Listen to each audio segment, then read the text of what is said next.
Hello and welcome to my channel Education Senses which creates a sense to do something good and big. So आज की class में हम शुरू करने वाले हैं अकाउंटेंसी की first book accounting for partnership firms का chapter 2 change in profit sharing ratio among the existing partners. इस चैनल पे आपके सारे बेसिक कॉन्सेप्ट्स क्लियर किए जाएंगे। हर एक टॉपिक से रिलेटेड जो आपकी बुक में 2-3 क्वेश्चंस गिवन है उनको करवाया जाएगा, इम्पॉर्टेंट मार्क करवाया जाएगा और जो रिटन हैंड नोट्स हैं वो भी प्रोवाइड किए जाएंगे। So let's begin with the chapter. Chapter 5 का the most important and the last topic हमारे पास आता है रियलाइजेशन अकाउंट, जिसको हम सबसे लास्ट में कर रहे हैं। इस वीडियो को देखने के बाद आपको फॉर श्योर जो पहले के 5 टॉपिक्स हैं जिनमें मैंने केसेस एक्सप्लेन किए हुए हैं उसको ज़रूर देखना चाहिए, ताकि आपको ये क्लियर हो कि रियलाइजेशन अकाउंट बेसिकली होता क्या है, रियलाइजेशन अकाउंट क्यों प्रिपेयर करते हैं, रियलाइजेशन अकाउंट से क्या होता है। ये एक बहुत ही मोस्ट इंपॉर्टेंट टॉपिक है जिसके बिना चैप्टर 5 इनकम्प्लीट है, जिसके बिना चैप्टर 5 हो ही नहीं सकता। तो रियलाइजेशन अकाउंट को स्टेप बाय स्टेप एक्सप्लेन किया जाएगा कि रियलाइजेशन अकाउंट को शुरू करते हैं तो क्यों करते हैं, रियलाइजेशन अकाउंट को ख़त्म कैसे करते हैं। रियलाइजेशन अकाउंट जो है वो तब बनाते हैं जब एक फर्म यानी कि एक कंपनी जब बंद होने वाली होती है। अब एक कंपनी अगर बंद होने वाली है तो उसके जितने भी एसेट्स हैं, जितने भी लाइबिलिटीज़ हैं, उन सबको रियलाइज़ किया जाएगा। जो रियलाइजेशन अकाउंट है वो पार्टनर के पॉइंट ऑफ व्यू से नहीं बनाया जाता, वो फर्म के पॉइंट ऑफ व्यू से बनाया जाता है। रियलाइजेशन अकाउंट को बनाते वक्त हमारे पास क्वेश्चन में हमेशा एक बैलेंस शीट गिवन होती है। बैलेंस शीट में आपको पता है, मैं रफली बना करके बताती हूँ कि बैलेंस शीट जब हमें दे रखी होती है तो हमारे पास 2 साइड्स होती हैं, डेबिट साइड होती है और क्रेडिट साइड होती है। यहाँ पे हमारी सारी लाइबिलिटीज़ आती हैं और हमारे जितने भी इनकम्स होती हैं वो आती हैं। यहाँ पे हमारे एसेट्स आते हैं और यहाँ पे हमारे एक्सपेंस आते हैं। तो हम जब रियलाइजेशन अकाउंट बनाते हैं तो उस रियलाइजेशन अकाउंट में हमारी जो लाइबिलिटीज़ होती हैं, हमारी जो भी लाइबिलिटीज़ हैं, क्रेडिटर्स हैं, balance of bill of exchange है, कोई भी बैंक ओवरड्राफ्ट है, वो सब लाइबिलिटीज़ जो है वो यहाँ पे ट्रांसफ़र हो जाती हैं। अकाउंटिंग लैंग्वेज में हम ट्रांसफ़र बोलते हैं, क्योंकि ये देखो हमारी लाइबिलिटीज़ यहाँ पे कहाँ पे हैं, डेबिट साइड पे, हम इसको ट्रांसफ़र करके लेकर कहाँ गए हैं, क्रेडिट साइड में। तो इसलिए हम इसको बोलते हैं ट्रांसफ़र करने का मतलब ये है कि अगर हमारे पास बैलेंस शीट में क्रेडिटर्स दे रखे हैं 10,000 तो हम उसको यहाँ पे 10,000 लिखेंगे। कैसे लिखेंगे, जैसे एग्जांपल हमारे पास क्रेडिटर्स हैं, क्रेडिटर लिख के 10,000 लिख दिया, फिर उसके बाद बैंक ओवरड्राफ्ट लिख के 5,000 लिख दिया, फिर उसके बाद कोई भी पार्टनर ले लो, एज लोन अकाउंट, वो लिख दिया 5,000। एग्जाम्पल है। इस तरीके से लिखने के बाद जब आप इस तरीके से लिख लेते हो तो उसके बाद अब आप सोचोगे कि वैल्यूज़ अंदर लिखी हैं, तो आप इसको टोटल मार के 10,000, 5,000, 5,000, 20,000 तो उसको बाहर टैली करके लिख देते हो। तो इस तरीके से लाइबिलिटीज़ ट्रांसफ़र होती हैं। सिमिलरली जो हमारी एसेट्स हैं उसको हम डेबिट साइड में ट्रांसफ़र करेंगे।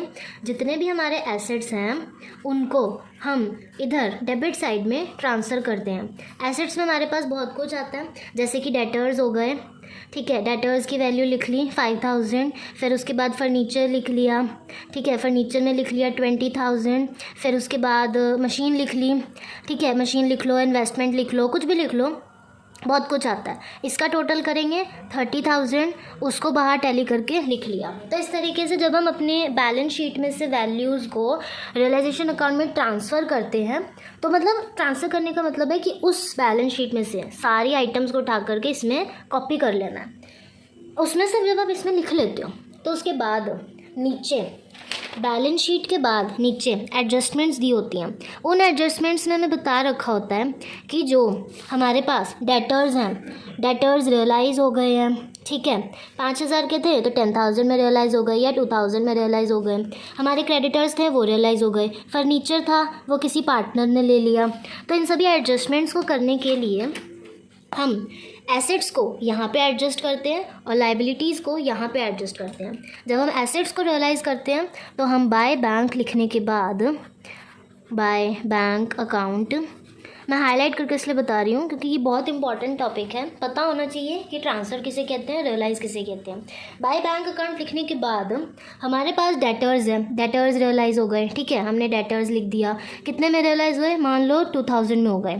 वैसे तो फुल सेटलमेंट भी होती है और पार्शली सेटलमेंट भी होती है। फर्नीचर था, फर्नीचर कोई पार्टनर लेके चला गया। फर्नीचर अगर कोई पार्टनर लेकर के गया तो हम उसको बैंक अकाउंट में नहीं लिखेंगे, उसके लिए 2 लाइन छोड़ने के बाद लिखा जाएगा बीज कैपिटल अकाउंट, जिसको बाद में हम पार्टनर्स कैपिटल अकाउंट में ट्रांसफ़र कर देंगे और ब्रैकेट में लिख भी दिया जाएगा कि बीज कैपिटल अकाउंट को फर्नीचर दिया गया है। कितने का, 20,000 का है, 15,000 का दे देंगे, ठीक है। फिर उसके बाद हमारे पास मशीन है। ऐसा भी होता है एडजस्टमेंट में किसी चीज़ की रियलाइजेशन बता रखी है, किसी चीज़ की नहीं बता रखी।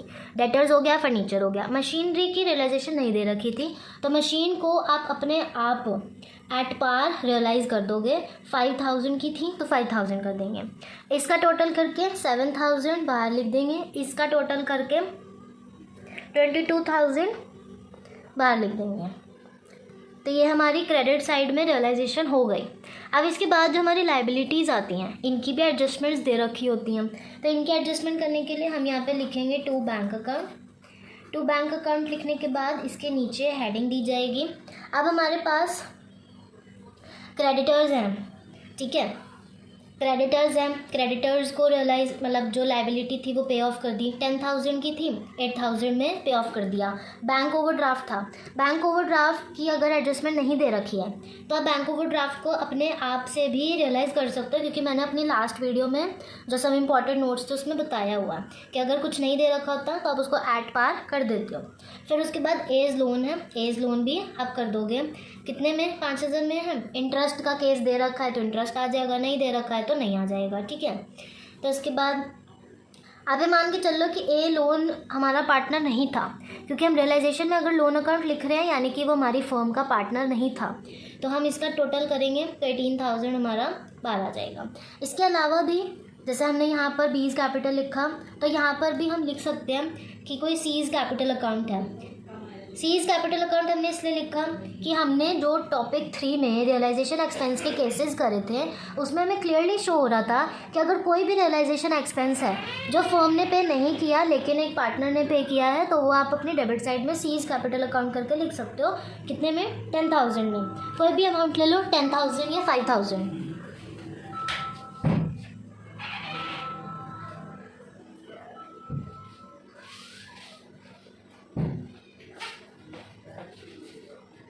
फिर इसके बाद टोटल करेंगे 28,000, इसको नीचे टैली कर देंगे, बैलेंस हो जाएगा। अब ये आपका रियलाइजेशन अकाउंट इतना होता है, ये कंप्लीट हो गया। रियलाइजेशन अकाउंट समझ आ गया होगा, पहले ट्रांसफ़र करके उनको रियलाइज़ करके जो भी सामान आपके पास है वो सब दे दिया, जो लाइबिलिटीज़ है वो पे कर दी, बैलेंस हो गया। अब आप इसका और इसका जो हमारे पास ये वैल्यू है, जो ये वाली वैल्यू है, इनको टोटल करके चेक करोगे। टोटल करके चेक कैसे करोगे, आपको दिख रहा है कि हमारी ये वाली साइड, आप चाहो तो रफ में लिख सकते हो कि हमारी जो क्रेडिट साइड है वो हमारी 42,000 बन रही है, ठीक है। जो हमारी डेबिट साइड है वो कितनी बन रही है, 58,000 बन रही है। तो हमारी क्रेडिट साइड कम है, कितने से कम है हम चेक कर लेंगे। ये हमारी 16,000 से कम है, यानी कि अगर हमारा, ये हमने एक एग्ज़ाम्पल लिया था, अगर आप इसको नहीं भी कंसीडर करो तो भी आपको सिर्फ समझाने के लिए था कि अगर आपका बैलेंस इधर आता है तो यहाँ पे रियलाइजेशन लॉस है, ये यहाँ पर आपका रियलाइजेशन लॉस है, जो कि आप पार्टनर्स को टू ए टू बी जो भी पार्टनर होगा उसमें बांट दोगे। हमारा यहाँ पे 16,000 का लॉस आ रहा था, ठीक है, क्वेश्चन के अकॉर्डिंग जो हमने एग्जांपल लिया। लेकिन अगर यहाँ पे नहीं आता तो आपका यहाँ पर आ जाएगा रियलाइजेशन प्रॉफिट में। रियलाइजेशन प्रॉफिट को भी आप पार्टनर्स में डिस्ट्रीब्यूट कर देते हो, टू ए टू बी, कोई भी वैल्यू आ जाएगी वो यहाँ पर डिस्ट्रीब्यूट हो जाएगा जो उनकी रेशियोज़ होंगी। तो ये था आपका रियलाइजेशन अकाउंट का टॉपिक, जो कि मोस्ट इंपॉर्टेंट टॉपिक है, 101% एग्जाम में पूछा जाता है। 6 मार्क के क्वेश्चंस में सिर्फ रियलाइजेशन अकाउंट बनाने को भी पूछ सकता है और कैपिटल अकाउंट के साथ भी पूछ सकता है। एंट्रीज करने का वही सेम तरीका है, एंट्री करने का बस एक चेंज हो जाता है रूल, जो डेबिट साइड है वो क्रेडिट हो जाएगी, क्रेडिट साइड डेबिट हो जाएगी, यानी कि रियलाइजेशन अकाउंट डेबिट टू, आप क्रेडिटर नहीं लिखोगे, आप लिखोगे realisation account debit to bank account, और नरेशन में लिखा जाएगा कि क्रेडिटर्स को पे कर दिया गया है। यहाँ पे कभी भी नाम नहीं आएगा, यहाँ पे हमेशा बैंक अकाउंट लिखा जाएगा। और अगर आप बैंक अकाउंट टू रियलाइजेशन लिख रहे हो तब भी बैंक अकाउंट टू रियलाइजेशन लिखने के बाद नीचे नरेशन में लिखा जाएगा कि डेटर्स जो है वो रियलाइज़ हुए हैं। जब आप कैपिटल अकाउंट लिखते हो तब आप बैंक अकाउंट नहीं लिखोगे, उस टाइम आप ऐसे लिखोगे realisation account debit to C's capital account, और नरेशन में लिखा जाएगा कि फर्नीचर दिया है या लाइबिलिटी पे करी है। तो एंट्री करते वक्त ये दो चीज़ों का ध्यान रखा जाता है। मेरी लास्ट वीडियो में मैंने आपको इंपॉर्टेंट नोट्स में भी ये चीज़ बता रखी है। कोई भी रिलेटेड डाउट होगा, कोई भी क्वेश्चन में डाउट होगा, आप मेरे से कमेंट सेक्शन में टेक्स्ट करके पूछ सकते हो। सेपरेट वीडियो बना करके आपका डाउट क्लियर कर दिया जाएगा।